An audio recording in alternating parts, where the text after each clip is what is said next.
East Bengal তাদের striking line আপটাকে মজবুত করার জন্য উগান্ডার জাতীয় দলের এক বিদেশি খেলোয়াড়ের সঙ্গে কথাবার্তা শুরু করলো। কি তার নাম আর কি তার প্রোফাইল আছে তা বিস্তারিত জানাবো আজকের এই ভিডিওতে। তাছাড়া থাকছে আইএসএল এর 2019 সাল থেকে খেলা একজন স্প্যানিশ মিডফিল্ডার, তিনি এবার আইএসএল ছেড়ে নিজের দেশে চলে গেলেন, তারও আপডেট দেবো আজকের এই ভিডিওতে। তাছাড়া থাকছে মরক্কান একজন বিদেশি খেলোয়াড়, তিনিও কিন্তু আইএসএল এর দল ছেড়ে এবার বিদেশে চলে গেলেন। তার সঙ্গে থাকছে কেরালা ব্লাস্টারের এফসি একজন আফ্রিকান খেলোয়াড় যার নাম কামে পেব্রা, তিনি এবার এএফসি কাপ খেলার জন্য একটি দলে সাইন করলেন। সমস্ত খবর এক এক করে বলবো, তার আগে প্রতিদিনের মতো বলবো খেলার আপডেট খবর পাওয়ার জন্য আমাদের চ্যানেলটিকে সাবস্ক্রাইব করতে একদম ভুলো না। তো চলো শুরু করা যাক আজকের প্রথম খবর। আজকের প্রথম খবরটি শুরু করছি একজন স্প্যানিশ মিডফিল্ডার, যিনি 2019 সাল থেকে আইএসএল খেলছিলেন।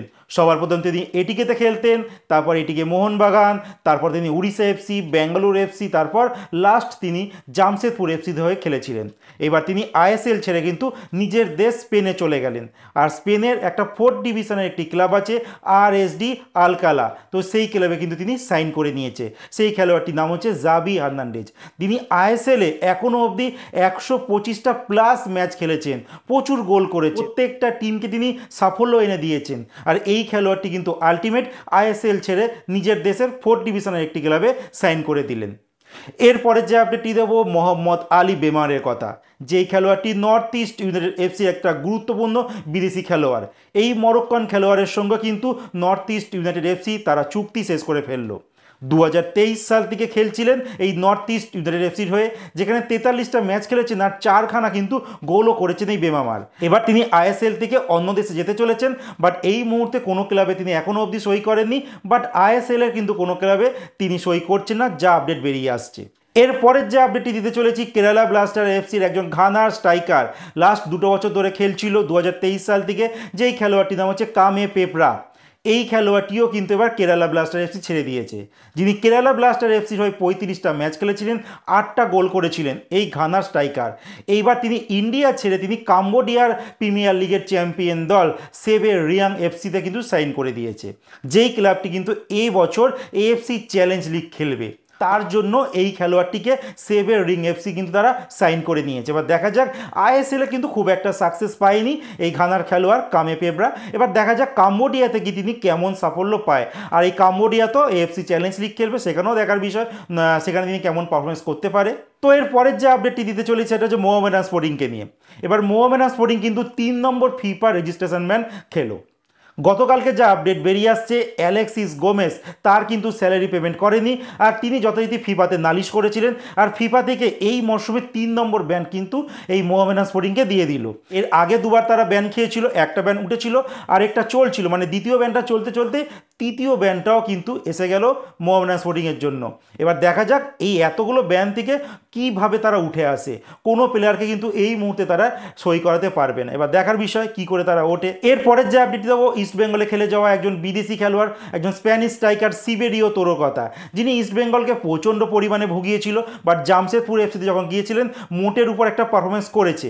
আর এই খেলোয়াড়টিকে কে যে নেয় আমি জানি না, বাট এফসি গোয়ার কোচ মানেলো মার্কুয়েজ পুরনো ছাত্রকে কিন্তু নিজের দলে নিয়ে নিয়েছে, যেটা আমি কয়েকটা ভিডিওর আগেই, মানে 3 দিন আগে একটা ভিডিও করেছিলাম, সেখানে তোমাদের জানিয়েছিলাম। তো আলটিমেট কিন্তু সেটা অফিসিয়ালি জানিয়ে দিয়েছে এফসি গোয়া যে এই সিবেরিও তোরোকে কিন্তু তারা সাইন করে নিয়েছে। জানি না এই খেলোয়াড়টির মধ্যে কি একটা ট্যালেন্ট দেখতে পেয়েছে, যতদিন ধরে আইএসএলে খেলছে নিজের একক দক্ষতায় কিন্তু তেমন কিছুই করে দেখাতে পারেনি, সাপোর্টিং খেলোয়াড় হিসেবে মোটামুটি চালিয়েছে। আর মানেলো মার্কুয়েজ তার পুরনো ছাত্রকে দেখা যাক নিজের টিমে ডেকেছে, এবার কেমন পারফরমেন্স করে। এরপরে আপডেটটি দেবো সিএফএল এর কথা। তো সিএফএল এর ইস্ট বেঙ্গলের লাস্ট ম্যাচটি ছিল বিএসএস এর সঙ্গে, আর সেই ম্যাচটা কিন্তু বৃষ্টির জন্য ভেস্তে গেছে। আর এবার আইএফএ কিন্তু নতুন করে সূচি ঘোষণা করেছে প্রত্যেকটা টিম, যেরকম ইস্ট বেঙ্গল, মোহামেডান, তেমনি মোহনবাগান, সবারই নেক্সট যে 2টো করে ম্যাচ রয়েছে তাদের সূচি ঘোষণা করেছে। তো সেইটা আমাদের ফেসবুক পেজে দিয়ে দিয়েছি, দেখো এই ভিডিওটার ডেসক্রিপশন বক্সে ফেসবুক পেজের লিঙ্ক দেওয়া রয়েছে, তোমরা ওখানে গিয়ে জয়েন হয়ে যেতে পারো। ওখানে আমি সমস্ত আপডেটেড নিউজ আমি ওখানে পোস্ট করে দিই, কারণ এই জন্যই যে সবসময় ভিডিও বানানো সম্ভব হয়ে ওঠে না, যার জন্য কোনো আপডেট এলে সেটা আমি সবার প্রথম ফেসবুক পেজে পোস্ট করে দিই। তো তোমরা যদি ওই ডেটটা জানতে চাও তাহলে তোমরা আমাদের ফেসবুক পেজের যে লিঙ্কটা আছে ওখানে গিয়ে ফেসবুক পেজটা তোমরা জয়েন হয়ে যেতে পারো। তো যাই হোক, এরপরে যে আপডেটটি আর লাস্ট যে আপডেটটি দেবো ইস্টবেঙ্গলকে নিয়ে। ইস্টবেঙ্গলের মহিলা ফুটবল দল যারা লাস্ট ইয়ার কিন্তু IWL চ্যাম্পিয়ন হয়েছিল, এবার তারা কিন্তু AFC ওমেন্স চ্যাম্পিয়ন্স লিগ খেলবে। আর তার জন্য ইস্টবেঙ্গল দল কিন্তু অনেক বিদেশি খেলোয়াড় তথা ভালো ভালো দেশি খেলোয়াড়দেরও সই করাচ্ছে। আর সেখান থেকেই এবার একজন উগান্ডার স্ট্রাইকারকে কিন্তু সই করতে চলেছে, যেই উগান্ডার খেলোয়াড়টা কিন্তু তাদের জাতীয় দলের হয়েও খেলে। লাস্ট ইয়ার কিন্তু তিনি সেতু এফসির হয়ে খেলেছিলেন, যেখানে 7খানা গোলও করেছিলেন আর 3টে ম্যাচে কিন্তু ম্যান অফ দ্য ম্যাচ পুরস্কারও পেয়েছিলেন। এছাড়া উগান্ডা যে কাপ হয় সেখানে কিন্তু বেস্ট টপ স্কোরারের কিন্তু পুরস্কারও পেয়েছিল এই খেলোয়াড়। এবার দেখা যাক, এখন কথাবার্তা চলছে এই মহিলা ফুটবলের সঙ্গে। এবার যদি ডিলটা ডান হয় তো ইস্টবেঙ্গলের জন্য ভালো, কারণ এবছর ইস্টবেঙ্গলের মহিলা ফুটবল দল প্রথমবারের মতো কিন্তু AFC ওমেন্স চ্যাম্পিয়ন্স লিগ খেলবে। সেখানে মূল পর্ব কিন্তু যেতে গেলে ইস্টবেঙ্গলকে গ্রুপে টপ করতেই হবে, তাহলেই তারা মূল পর্বে যেতে পারবে। তো দেখা যাক ইস্টবেঙ্গল কেমন রেজাল্ট করে।